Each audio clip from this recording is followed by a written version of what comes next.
Hello, economic challengers! Wherever you are in the world, welcome to today's Economix Insight, one of the programs brought to you by the 23rd Economics. My name is Raisa. And my name is Aska. And together, we will be your host for today's Economix Insight. So, Aska, can you briefly tell us what Economix Insight is? Maybe we have some audiences here who are first-timers to our podcast. No problem, chat. Economix Insight takes the form of a podcast where we discuss various topics regarding current trends and topics relevant in the global economy with experts in the field.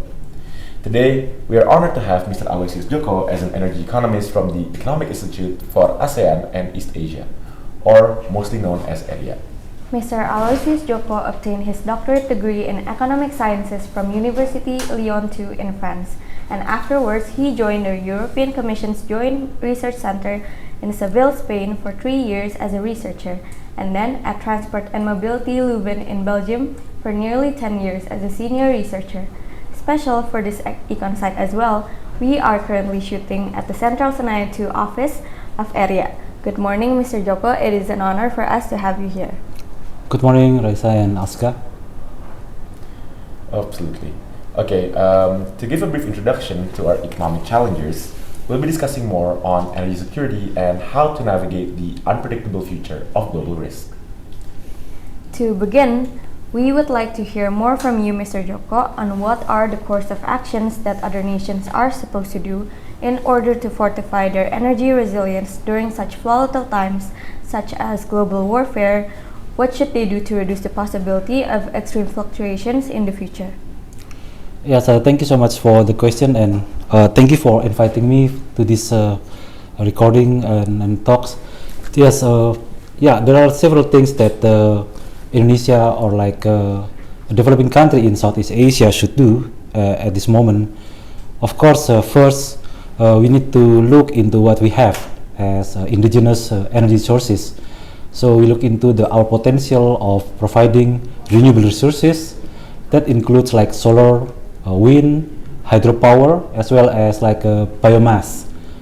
That means biofuels and also other application of biomass. And apart from that, we need also to improve our strategy on increasing the efficiency of our energy use. That means like the final users like appliances in household, in industry, of course in power generation and other manufacturing sectors. Doing this, we would like to have like the same output of our economic activity by using less energy. That means decoupling our growth, like GDP, to our use of energy, and then also decoupling that from the emissions that we produce from our economic activity. And of course, as the third step, we need to do some cooperation or collaborate with other regions in the world. And first, with our neighbors in ASEAN, we need to have like to open trade in biofuels and other resource of energy, and to build our supply chain of critical mineral with our neighbors, with our neighboring region like Australia, India, of course with China as well. And therefore we create a set of strategy to deal with the current situation, which is highly remarked with the uncertainty. Very, very interesting to hear your opinion on the previous question, Mr. Joko. Maybe I would like to move on to the next one, which would be about China's dominance in refining and processing rare earth elements. That was like a follow-up from your previous statement with China. Now, China's dominance has given them quite a leverage to restrict export of critical minerals essential for clean energy, as you've mentioned, and also advanced technologies. If they continue to gatekeep these resources, how might this reshape global supply chains and create new dependencies that threaten both the economic competitiveness and energy security of other nations? Yeah, that's correct what you mentioned, Aska, that this creates another dependencies, and that is what we would like to avoid in Indonesia as well as in other countries. However, we need to know that Indonesia as a developing country, we need foreign direct investment, FDI, to help us to continue with our idea of industrialization, of downstreaming program.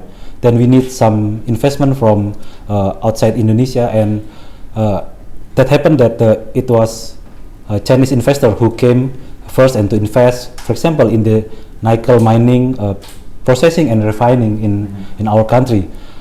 That's good thing that we can that we have been able to develop our nickel processing and our nickel industry so far, and that we hope that doing this we will get a kind of transfer of technology that at some point in time we will be able to do that by ourselves. But there are like two things that we might run into some risks. The first one is our dependencies of their technology. That means if the transfer of technology doesn't happen, Okay. and then we are kind of stuck in the situation where we are being dependent on Chinese investment. Of course, for that reason, we need to open the market to other investors, not only from China but also to other countries. And for that, government need to bring like a strong signal that Indonesia is providing a kind of equal market for all, fair treatment to all, to come into the game, into the market. That means like not only by injecting investment in industry, but also as an absorber of our products. Currently, we have been able to process nickel. We have been moving from exporting only nickel ore, which is raw material, raw nickel, towards other much more processed or refined nickel that we can use to produce batteries for electric vehicles.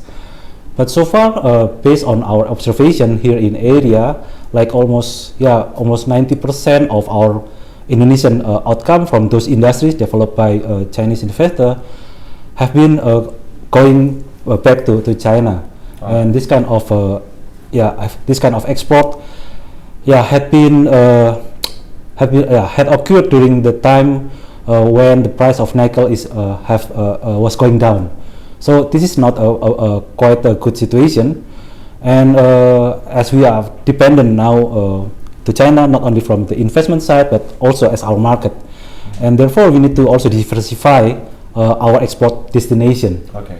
And what become the main risk now is that, of course, nickel is important. Nickel can be used to produce a nickel-based EV battery, but now there is an ongoing also a growth of the other type of battery that doesn't use nickel. That means this lithium, phosphate and iron battery, LFP battery.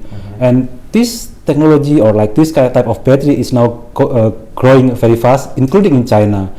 And that means that China, as our export of nickel export destination, might be shifting to that technology. And then we need to find other places where we can sell our products. And therefore, of course, we need to open up to our market. I mean, like export market. But for sure, we need to strengthen, like to solidify our capacity to absorb our nickel products. So we need to strengthen the demand for EV battery inside the country itself, so domestic country. And at the end, we need to continue to do research on these EV battery technologies, including nickel, how they can increase the efficiency, reduce the cost, and so on. Okay. As you mentioned before, sir, Indonesia needs to diversify its market to lessen its dependency on China.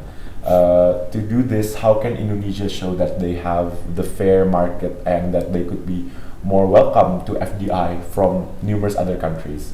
Specifically, like, is there a country or region that you should target for investments, and which sector of Indonesia that do you think needs the most amount of investment? I guess, thank you. This is a very interesting and difficult question to answer, actually. The first thing that Indonesia can do, apart from the government can make a statement that there will be a fair treatment for all investors. The first thing that Indonesia can do is to adopt a higher standard for like ESG, environmental sustainability, those kind of standard for like nickel processing and then nickel mining. That means that Indonesia would like to to guarantee or like to say to our potential markets that our products, our commodities are sustainable, are becoming more and more sustainable and environmental friendly. This is the thing that we need to do to increase the standard and to implement those standards. Doing this, we hope that other advanced economy, we can hope that investors coming not only from China but also from East Asian countries like Japan, South Korea, Australia or Europe, who have like a better or like higher standard, can also enter into the market.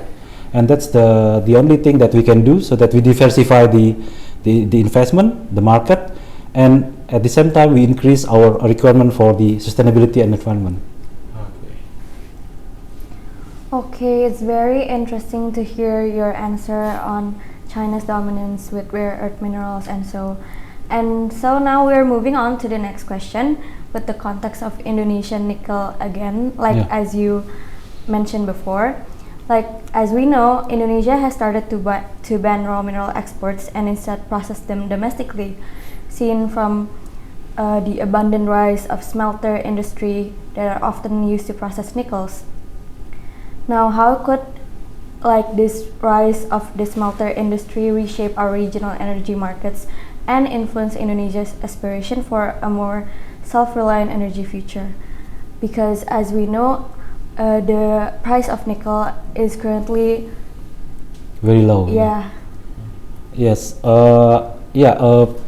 In fact, we have also like nickels, which is the main element like to produce the nickel-based electric vehicle batteries, and that should be linked to the our target to meet decarbonization objective of our country.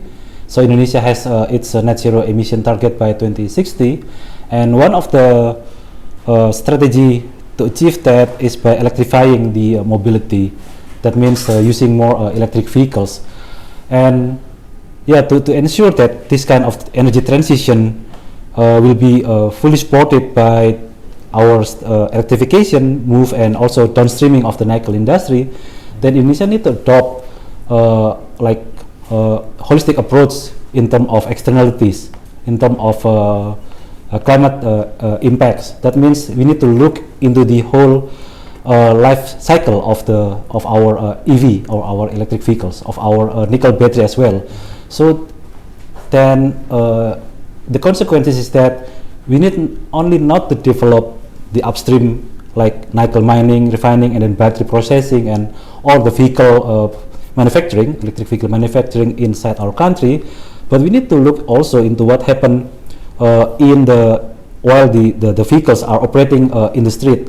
So we need, for example, for that we need to have a green electricity. We need to reduce the carbon emission of our power plants.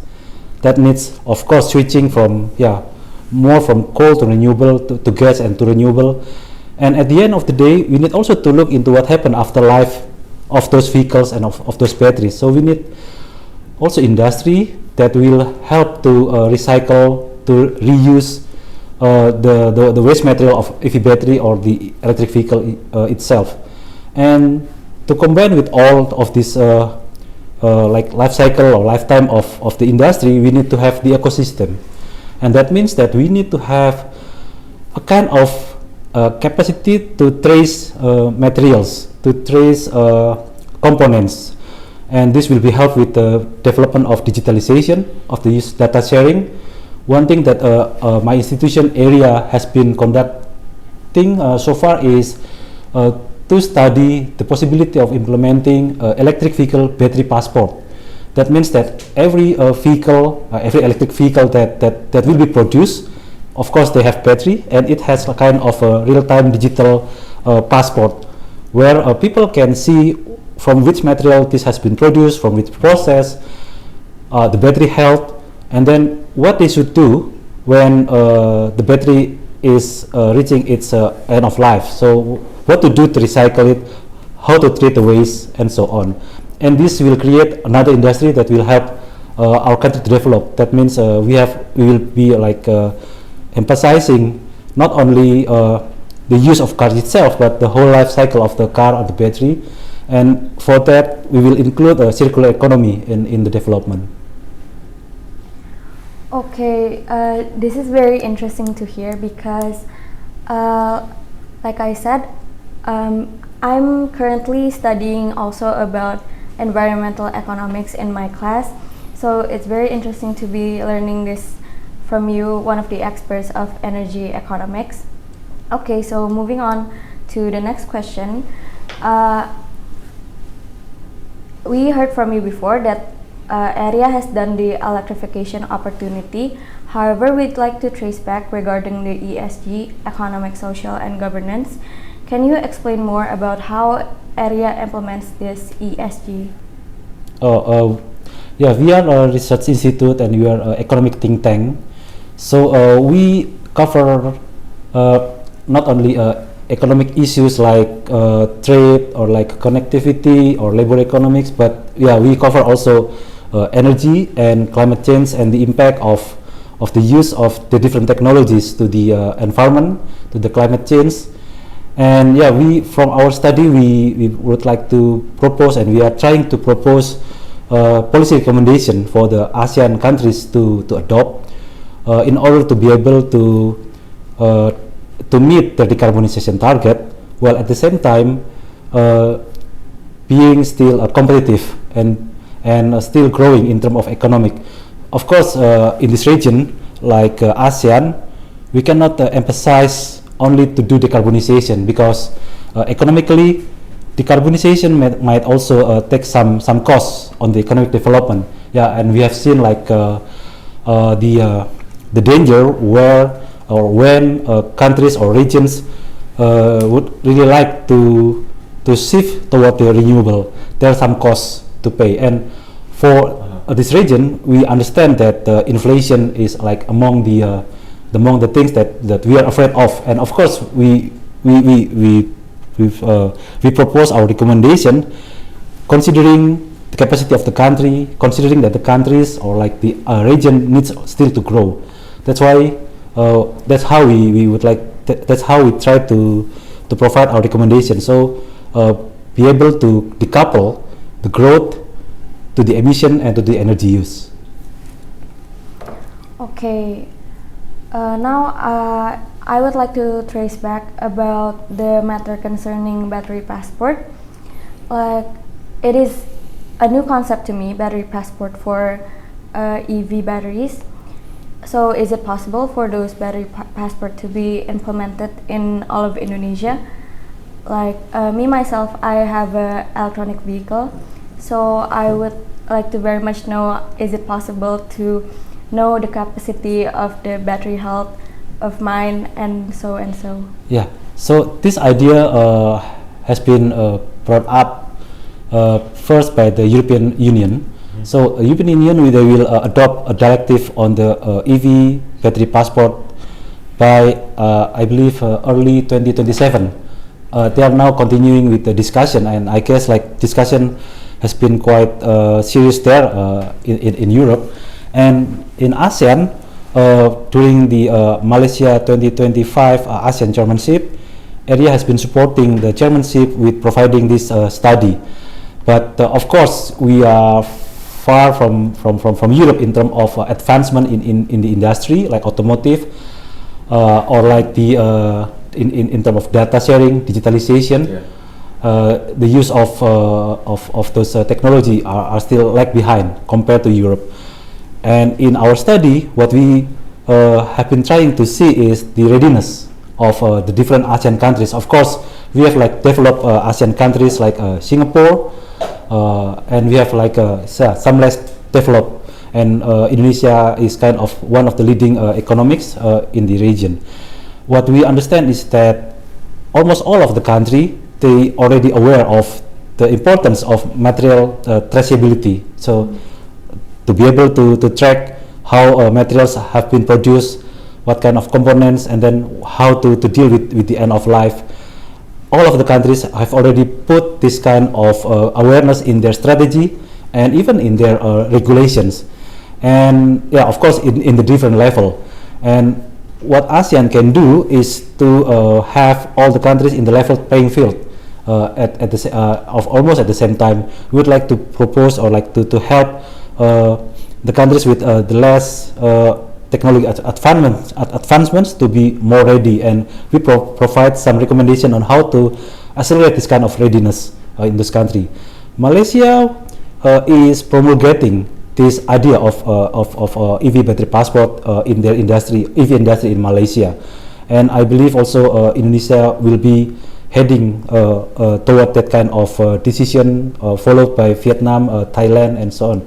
But what we see is that we need to have a kind of collaboration between the ASEAN countries' policymakers, government, and the industry. This kind of joint talk or like collaboration will be very important. And as with regard to your electric vehicles, Raisa, I think that will be very interesting to know that you will be able to check the battery health of your car and status. But in terms of data sharing, there will be some layers. Like, of course, user will be able to access limited information, and then like a car manufacturer or like the builder of the car will have much more broader information when they scan or the barcode or like the QR code of the battery, and then government will have other level of information. But this will be very helpful for the users, for the industry, and then we would like to reduce the waste of EV when they will be reaching their end of life. Okay, I see. So concerning battery passport, if we see it from an Asian microscope, Indonesia is leading in that kind of. Malaysia is currently the front runner in that. Yeah. But one of the leaders is Indonesia. Indonesia. Indonesia also. I see. It's very interesting. So for the next question, since Indonesia mostly produces the materials of these EVs, however, the reality is most smelters in Indonesia are foreign-owned, like you said, by China or dominated by China owners. So when the situation is like that, how could Indonesia truly climb the value chain or be a self-reliant energy country? Yes, I think it was also mentioned in my previous opinions on that, so that we need more players in the field. And when I said that, I mean like not only foreign but also domestic players. And of course now the supply chain has been set up, and we can see who are the dominant players in this field. But still, if government would like to diversify the players, that means to have more competition to reduce the cost. Then one of the things that I mentioned previously is to increase first the standard that we adopt. ESG standard is among the things that we need to adopt. By increasing this, then we will be also able to get a better players than the current situation. That means players that can commit to meet the ESG standard or other standards, and we hope to do that. And one thing also that we need to consider is like the possibility of linking our supply chain with supply chain in ASEAN first, because like the Philippines, they also have a lot of reserve of nickel, but they haven't been able to come up with the strategy that we have been deploying here in Indonesia. And other countries like Vietnam, they have been quite advancing in the development of semiconductor, as well as Malaysia and in Singapore. I think this kind of potential in ASEAN we need to see, and we need to map, and at the end we will be able to create the supply chain inside the region. And having this, we can further move to the like ASEAN standard, like ASEAN framework of standard. So we have not common standard, but the same framework of standard. Then we will be able to build EV trade inside ASEAN, supply chain inside ASEAN, and that will be beneficial for Indonesia and as well as other countries in the region. And apart from that, of course, we cannot be independent of China investment that has been going since the export ban of raw nickel. But we need also to extend the cooperation between our region with other southern countries like Australia and of course India and perhaps certain part of Africa. Yeah. Okay, that was very, very interesting, Mr. Joko. And first of all, I would like to wish the best for ERIA on its research on the battery passport. That is a very interesting idea. And also on the potential of the EV industry and electric vehicles and battery and nickel. It's very, very wide. Indonesia has very, very big potential in that kind of industry. But of course, we cannot ignore the power that oil still holds over the world. Yeah, and that is related to the final question of this podcast, sir. And it's something that I study as a freshman, which is about the powers that suppliers hold as a monopoly. It's about OPEC. So yeah, OPEC and its allies increasingly use production cuts not only as an economic adjustment but also as a geopolitical instrument. Then how can nations that import energy, especially those in the global south, how could they shield themselves from the inflationary ripple effects of such decisions? And also, what role should international cooperation play in stabilizing these global energy markets? Yeah, thank you. Yeah, that is a tricky question. Sorry.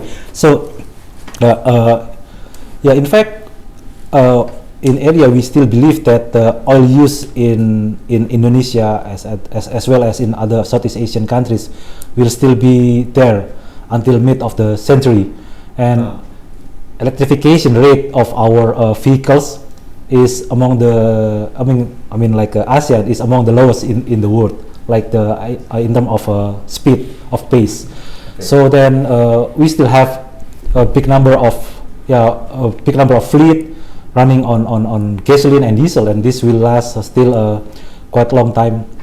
There are two things. First, as a country, of course, we consider that, as you mentioned, Aska, that this kind of price mechanism or like supply valve can be used as a geopolitical weapon. As a country, I think we need to strengthen our safety net, our social security system. Now we have, of course, we have BPJS and we have other type of safety net that are there. But I think we need to strengthen that so that in case of oil price fluctuation or like volatility, we have the mechanism that can support society. This means that we can put kind of buffer to protect the society, Indonesian as a whole, from the inflationary impact. And I think we need to build this kind of safety net to improve our tax system, our subsidy system. That goes directly to the people income or revenue, and that is much more efficient way, I believe, than to continue to give subsidy to the gasoline price or like the diesel price. Yeah. Improving safety net, making our tax system better, that will be a kind of imperative that we need to meet. And with regard to the international cooperation, I guess first of the thing that we need to have is like to build or like to enhance the data system or like the information sharing in terms of oil and gas or oil and gas market and trade. This kind of information should be accessible and by policymakers, by the broadest industrial players.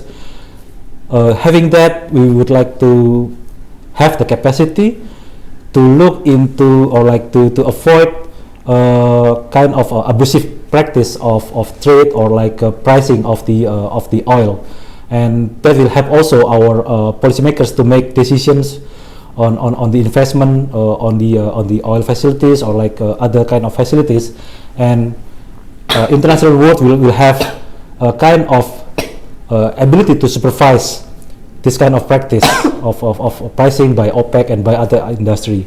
And of course, continuing from that, investigation need to be supported by the by the international community toward the abusive practice of pricing. That will be the thing that we need to do.